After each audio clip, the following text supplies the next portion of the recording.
आज के इस पावन पर्व की सभी को हार्दिक बधाई। हमारे आज के अतिथि प्रांगण में पधार चुके हैं, जिन्हें गॉर्ड ऑफ ऑनर के द्वारा ससम्मान लाया जा रहा है।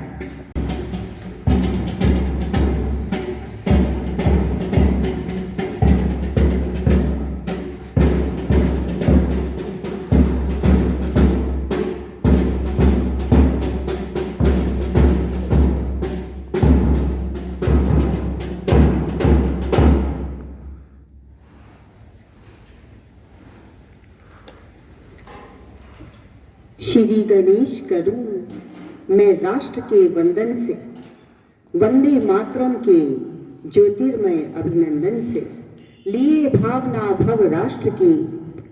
सर्वप्रथम मैं आप सभी का अभिनंदन करती हूँ, वंदन करती हूँ। धन्यवाद। उपस्थित है महाविद्यालय शिक्षा समिति के अध्यक्ष श्री फिलिप पनिक्कर सर, प्राचार्य श्रीमती मैम, उप प्राचार्य श्रीमती पामेला अब्राहम मैम, प्रधान अध्यापिका Shrimati Pyali Sinha ma'am, coordinator ma'am Shrimati Geeta Suresh, आप सभी का एवं मेरे सभी साथियों, आप सभी का आज मैं वंदन करती हूँ, अभिनंदन करती हूँ। आप सभी को मेरा प्रसन्नता एवं उत्साह से भरा हुआ सुप्रभात। 73वें गणतंत्र दिवस की आप सभी को हार्दिक बधाइयाँ। धन्यवाद। देशभक्ति के त्याग, तपस्या और बलिदान की गाथाओं को अपने में समेटा हुआ हमारा ये पावन पर्व राष्ट्रीय पर्व है, जो आज पूरे भारतवर्ष में बड़े ही हर्षोल्लास के साथ मनाया जाता है, जिसके उत्सर्ग और शौर्य का इतिहास भारत की भूमि के पग पग पर अंकित है। इसी शौर्य और इतिहास को सम्मान देने के लिए, इसी की शान में तिरंगे का परचम लहराने के लिए एवं वंदन करने के लिए मैं हमारे अध्यक्ष श्री फिलिप पनिक्कर सर से आग्रह करती हूँ कि वे सभी सम्मानीय सदस्यों के साथ मंच पर आवे और झंडा वंदन करें।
धन्यवाद सर। आप सभी अपना स्थान ग्रहण करें।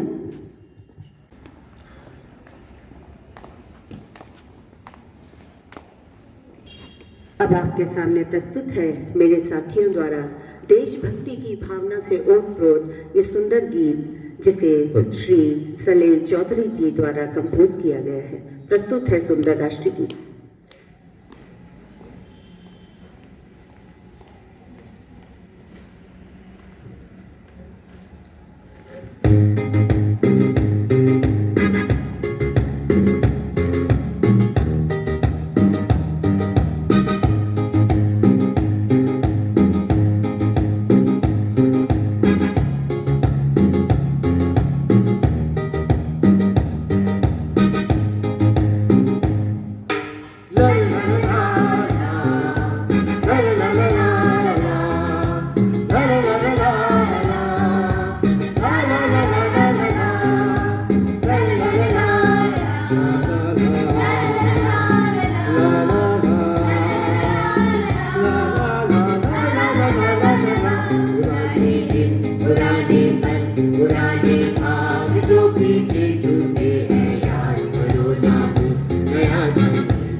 धन्यवाद साथियों, बहुत ही सुंदर प्रस्तुति।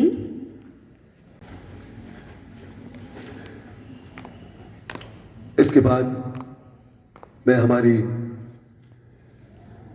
विद्यालय के हिंदी के श्रीमती प्रीति शर्मा को एक बहुत खूबसूरत कविता के साथ, और मैं चाहूँगा आप उनका करतल ध्वनि से स्वागत करें।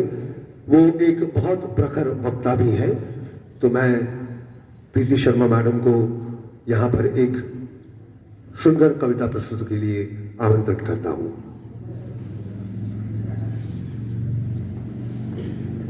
धन्यवाद सर।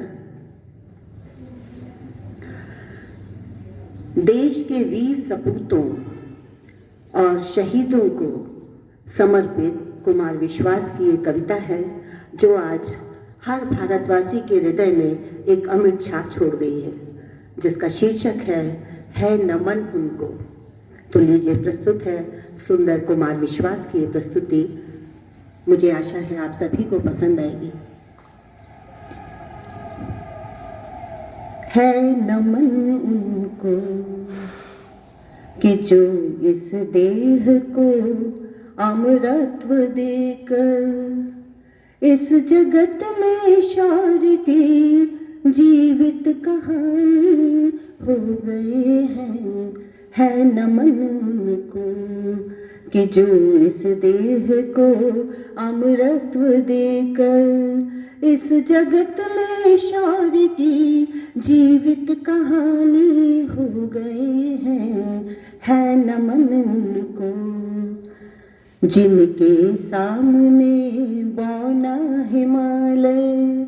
है नमन उनको कि जिनके सामने बौना हिमालय, जो धरा पर गिर पड़े और आसमानी हो गए हैं। है नमन उनको कि जो इस देह को अमरत्व देकर पिता जिसके रक्त ने कुलवंश की किया था माता, पिता जिसके रक्त ने उज्ज्वल किया कुलवंश माथा।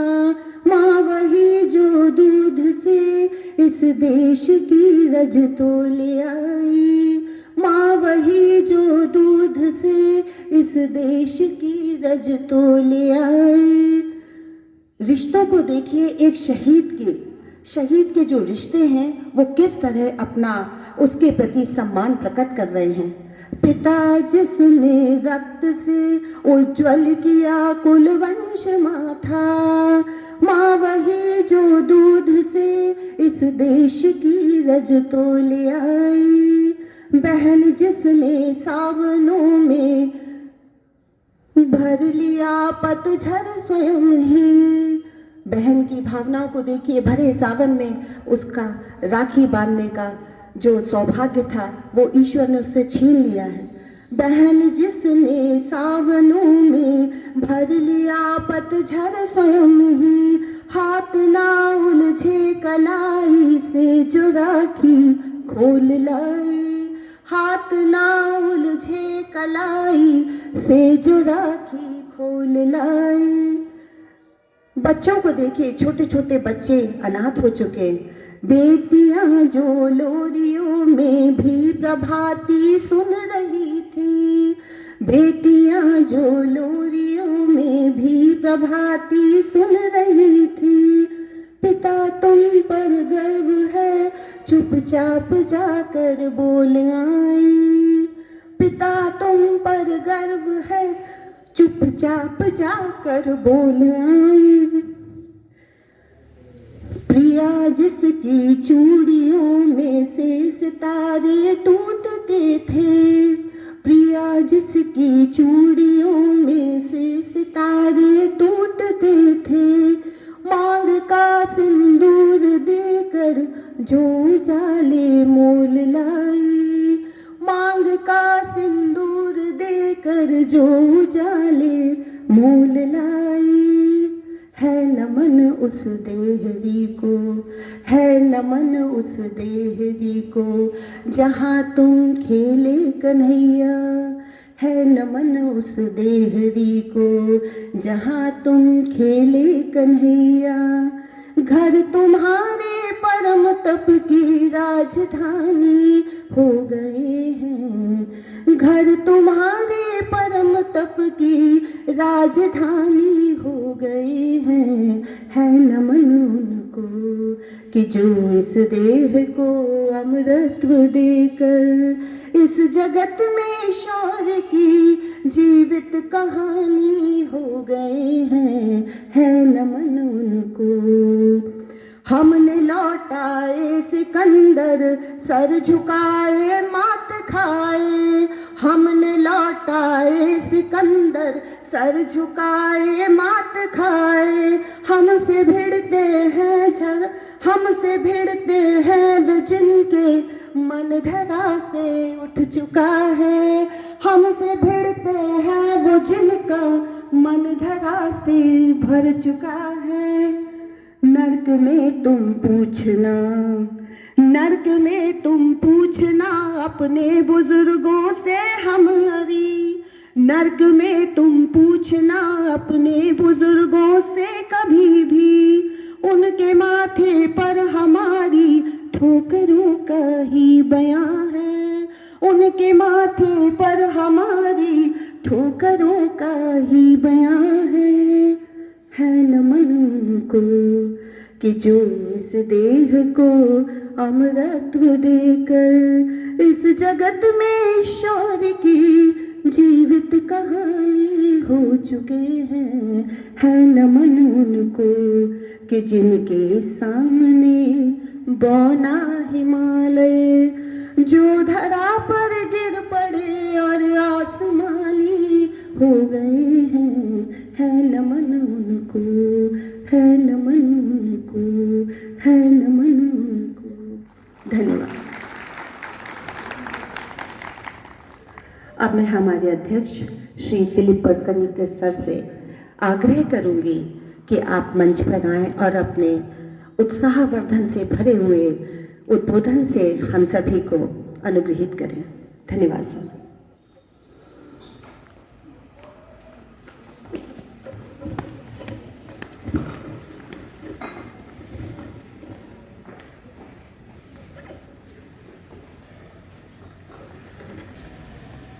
Respected Principal, Vice Principal, Headmistress, Section in charge teachers and my dear colleagues, parents और मेरे बच्चों, आप सभी को मेरी तरफ से सुप्रभात।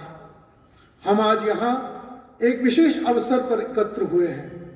आज का दिन को भारत को गणतंत्र दिवस के नाम से जानते हैं। मैं आज के महान दिन पर आप सभी भारत के गणतंत्र दिवस की बधाई देना चाहता हूँ। 26 जनवरी हमारे देश के लिए बहुत ही खास दिन है। गणतंत्र का अर्थ जनता के द्वारा जनता के लिए शासन। हमारे देश का संविधान 26 जनवरी 1950 में लागू हुआ था। इस दिन की सबसे अच्छी बात यह है कि सभी जाति एवं वर्ग के लोग इसको एक साथ मिलकर मनाते हैं। आप सभी को पता होगा रिपब्लिक या गणतंत्र का मतलब क्या होता है। अपने राजनीतिक नेता को चुनने का अधिकार देश में लोगों के ऊपर होता है। भारत का महान स्वतंत्रता सेनानियों के कड़ी मेहनत और संघर्ष करके ही भारत को पूर्ण स्वराज्य दिलाया है। उन्होंने हमारे लिए बहुत कुछ किया है और उसी का नतीजा है कि आज हम अपने देश में आराम से रह रहे हैं। Now I'll share some knowledgeable information for the children of our school.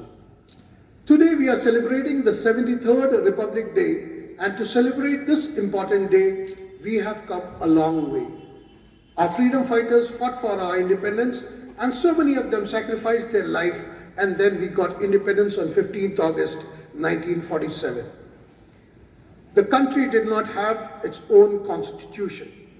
Instead, India was governed by the laws implemented by the British. A committee headed by Dr. B.R. Ambedkar submitted a draft of the constitution to the Constituent Assembly on the 4th November 1947. The assembly met in sessions open to public for 166 days before adopting the constitution, and after many deliberation and some modification, the 284 members of the assembly signed 2 handwritten copies of the document, one each in English and Hindi, on 24 January 1950. 2 days later, which was on 26 January 1950, it came into effect throughout the whole nation. On the same day, Dr. Rajendra Prasad also began his term as the first President of India, and the Constituent Assembly became the President of India under the provision of new Constitution. The main celebration of the Republic Day has been held at the national capital, New Delhi, at the Rajpath. The Rajpath was previously known as the King's Way. As a tribute to India, on Republic Day, ceremonial parades take place at the Rajpath. The celebration begins at the gates of Rashtrapati Bhavan, followed by Raisana Hills on the Rajpath Marg past the Indian Gate. The ceremonial parades have the presence of various dignitaries like the President, Prime Minister and other government officials at the Rajpath. Every year, as a part of celebration, India has been hosting guests of honor that could be head of the state or government of other countries of Republic Day celebration. This year, due to the pandemic, there would not be no foreign leader as the chief guest at the Republic Day celebrations. But the first time ever, the list of people who have been invited to watch this majestic Republic Day 2022 parade at the Rajpath includes auto rickshaw drivers, construction workers, sanitation workers and frontline workers. The first chief guest of 1950 Republic Day celebration was President of Indonesia, Dr. Sukarno. Do anyone know how many fundamental rights are mentioned in the Constitution?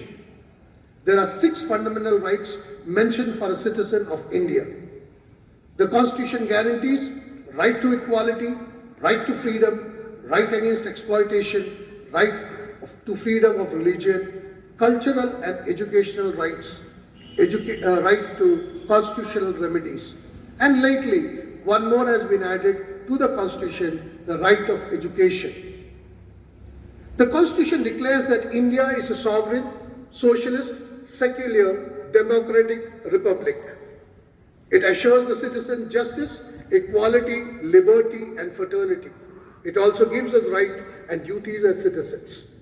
I want to end the speech by saying that India is a democratic country. The citizens living in this democratic country enjoys the privilege to elect the leader to lead the country. Although we have seen a lot of economic improvements and success as a country, we still have many hurdles in our path, such as poverty, unemployment, pollution, and the last 2 years, COVID. It is our duty as citizens to face these challenges and come out stronger on the other side. I recall the famous quote of Mark Twain, India is the cradle of human race, the birthplace of speech, the mother of history, the grandmother of legend, and the great-grandmother of tradition. Our most valuable and most attractive materials in the history of man are treasured up in India. We are the Indian firstly and lastly, as said by B.R. Ambedkar. Jai Hind, Vande Mataram.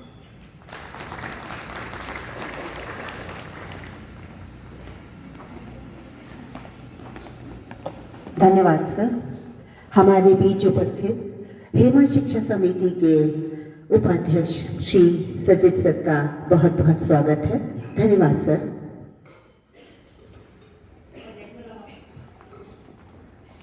साथियों द्वारा राष्ट्रगीत की प्रस्तुति।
आज का ये पर्व हम सबके हृदय को झिझोड़ने वाला पर्व है, जिसे हम बहुत ही हर्ष और उल्लास के साथ मनाते हैं और बड़ा गर्व महसूस करते हैं।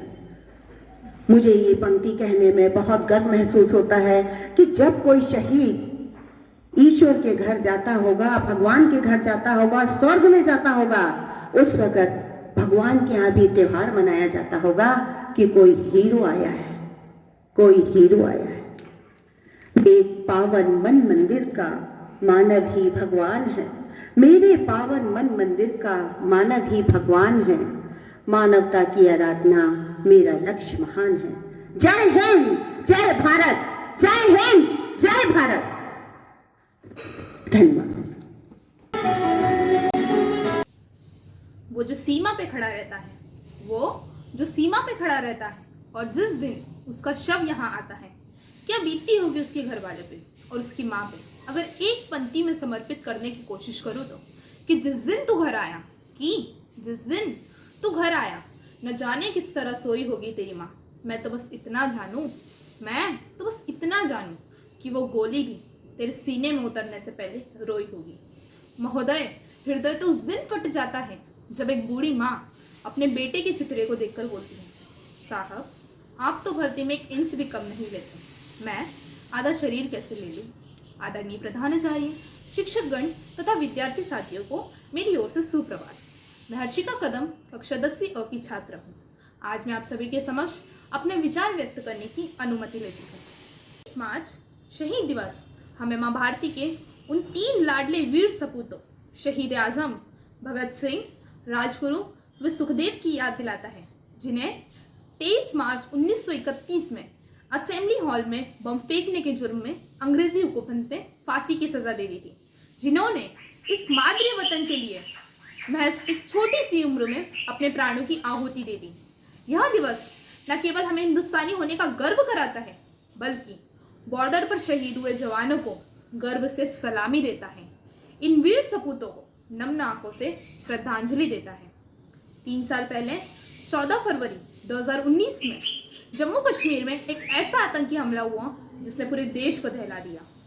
पुलवामा में एक आतंकी संगठन ने सीआरपीएफ के जवानों के काफिले में चल रही बस को विस्फोटक से भरी कार से टक्कर दे दी, जिसमें 40 जवान शहीद हो गए।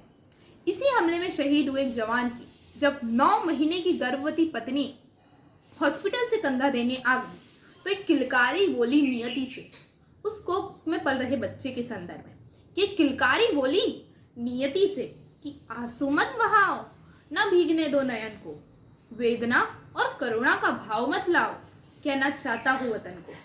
मैंने अभी आंखें नहीं खोली हैं, माँ पिता के संबोधन की भाषा नहीं बोली है। लहू का रंग क्या होता है मैंने अभी जाना नहीं है, लहू का रंग क्या होता है मैंने अभी जाना नहीं है, परंतु व्यथित हूं मैं, यह मैंने माना नहीं। अरे मुझसे ज्यादा भाग्यशाली कौन है बताओ तो, मुझसे ज्यादा भाग्यशाली कौन है बताओ तो, मुझसे ज्यादा गौरवशाली कौन है दिखाओ तो। मैं उस पिता की संतान हूँ जिसने पीठ नहीं दिखाई है, जिसने शत्रु पर गोलियां बरसाई। हमारी आज़ादी में भी था उनका अहम योगदान। आज के इतिहास के पन्नों में वे सेनानी है गुमनाम।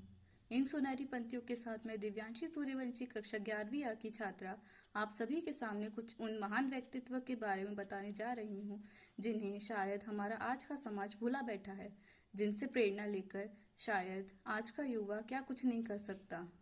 इसी कड़ी में मैं सर्वप्रथम श्री वीपी मेनन जी का वर्णन करने जा रही हूँ। आधुनिक भारत के निर्माता हैं वीपी मेनन जी, जिन्हें हम आज भूल चुके हैं। वीपी मेनन जी सरदार पटेल की परछाई जैसे थे।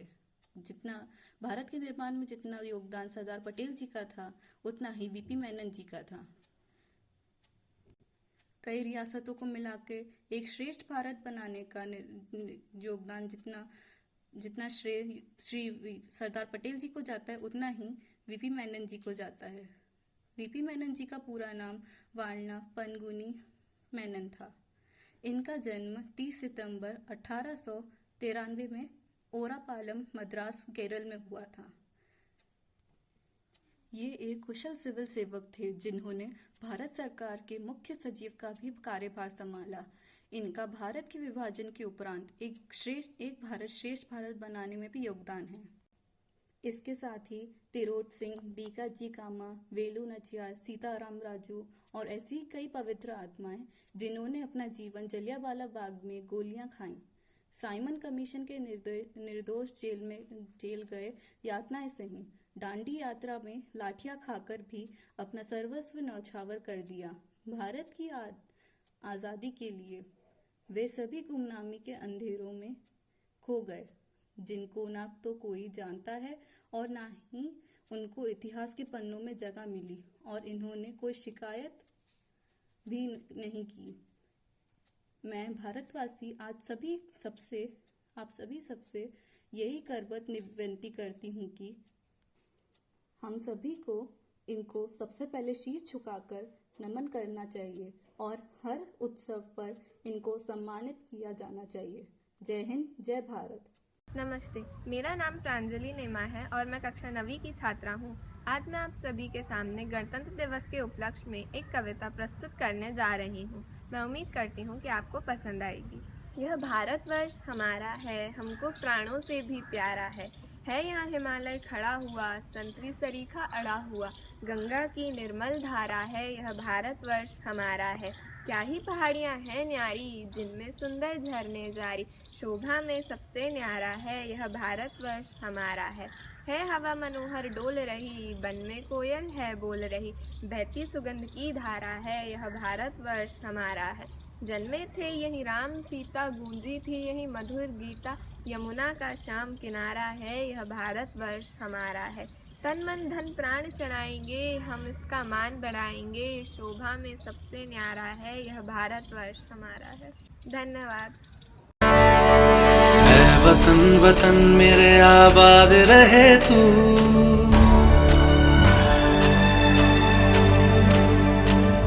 वतन वतन मेरे आबाद रहे तू, वतन वतन मेरे आबाद रहे तू, मैं जहाँ रहूँ जहाँ। नमस्कार, मैं अनुकृति मालविया गणतंत्रता दिवस के इस पावन पर्व पर आप सभी के समक्ष एक कविता प्रस्तुत करने जा रही हूँ।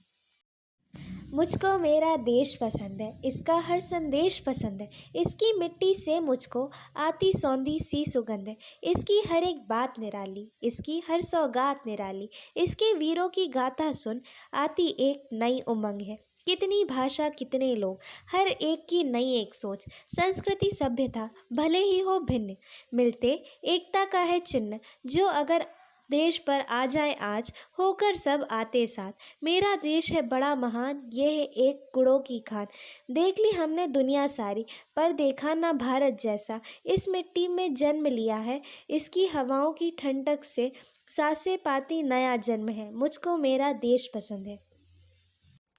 नमस्कार, मैं दिव्यांशी सूर्यवंशी गणतंत्र दिवस के इस पावन पर्व पर आप सभी के सामने एक कविता प्रस्तुत करने जा रही हूँ। सच है, विपत्ति जब आती है कायर को ही दहलाती है, सूरमा नहीं विचलित होते, क्षण एक नहीं धीरज खोते, विघ्नों को गले लगाते हैं, कांटों में राह बनाते हैं, मुख से ना कभी उफ कहते हैं, संकट का चरण न गहते हैं, जो आ पड़ता सब सहते हैं, उद्योग नीरत नित रहते हैं, शूलों का मूल नसाते हैं, बड़ खुद विपत्ति पर छाते हैं। है कौन विघ्न ऐसा जग में, टिक सके आदमी के मग में, खम ठोक ठेलता है जग में जब नर, पर्वत के जाते पांव उखड़, मानव जब जोर लगाता है पत्थर पानी बन जाता है, गुण बड़े एक से एक प्रखर हैं, छिपे मानवों के भीतर, मेहंदी में जैसे लाली हो, वर्ती का बीज उजियाली हो, बत्ती जो नहीं जलाता है, रोशनी नहीं वे पाता है। धन्यवाद।